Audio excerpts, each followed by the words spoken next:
Assalamualaikum warahmatullahi wabarakatuh. Alhamdulillahirabbil alamin, wa bihi nasta'in wala umur dunya waddin. Wassalatu wassalamu ala asyrafil anbiya'i wal mursalin wa ala alihi wa sahbihi ajma'in. Amma ba'du.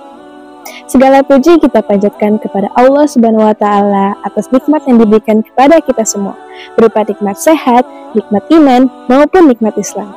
Salawat serta salam selalu tercurahkan kepada junjungan kita Nabi besar Muhammad Sallallahu Alaihi Wasallam, kepada para keluarganya, para sahabatnya, dan para pengikutnya hingga akhir zaman.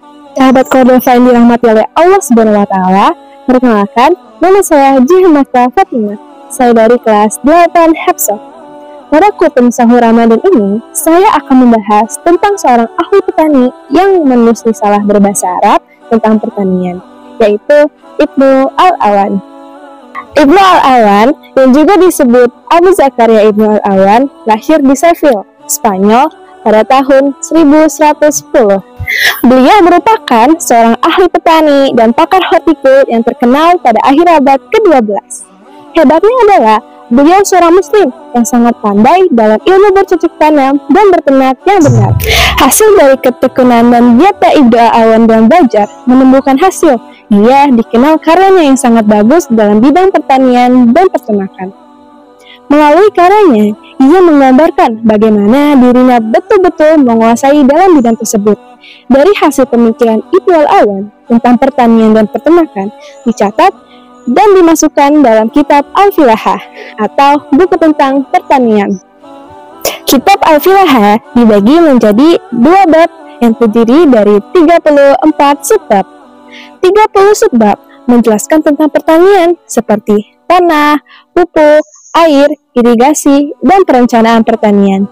4 bab sisanya menjelaskan tentang industri peternakan.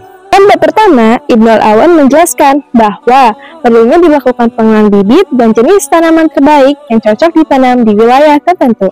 Bab kedua berbicara tentang peternakan, meliputi pengelolaan ternak seperti unta, unggas, dan domba, serta cara mencegah penyebaran kuman penyakit terhadap hewan.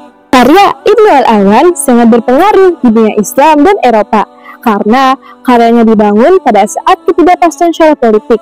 Saat itu, peradaban Islam Andalusia berada pada ambang kehancuran lantaran banyak sekali konflik yang terjadi, misalnya pertengkaran Kristen Spanyol dan banyak sekali intrik politik lainnya.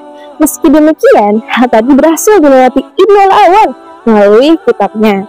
Saking besar sumbangsi Ibnu Al-Awan pada bidang pertanian, kitab Al-Filahah diterjemah dan dicetak di berbagai negara. Sekarang, kitab itu sebagai warisan fundamental bagi dunia, khususnya pada bidang pertanian. Sahabat Cordova, maka dari itu kita harus bersyukur atas sumber daya alam yang Allah Subhanahu wa taala telah berikan. Seperti dalil yang berbunyi, A'udzubillahi minasyaitonir rajim. Bismillahirrahmanirrahim. Inna fi khalqis samawati wal ardi wa ikhtilafil laili wan nahar wal fulki allati tajri fil bahri bima yanfa'un nasa wa ma anzalallahu minas samaa'i imma'i fa ahya bihil arda ba'da mautiha wa bassa fiha min kulli dabbatin wa tasrifir riyahi wassahabil musakhkhari bainas samaa'i wal ardi la ayati wa qaumi yaqilun. Sesungguhnya pada pencipta langit dan bumi, pergantian malam dan siang, kapal yang berlayar di laut dengan muatan yang bermanfaat bagi manusia. Apa yang diturunkan Allah dari langit berupa air, lalu dengan itu dihidupkannya bumi setelah mati kering, dan dia tebarkan di dalamnya bermacam-macam binatang, dan perkisaran angin dan awan yang dikendalikan antara langit dan bumi. Semua itu sungguh merupakan tanda-tanda kebesaran Allah bagi orang yang mengerti. Quran Surat Al-Baqarah ayat 164. Demikianlah yang dapat saya sampaikan. Semoga yang saya sampaikan dapat bermanfaat bagi kalian semua.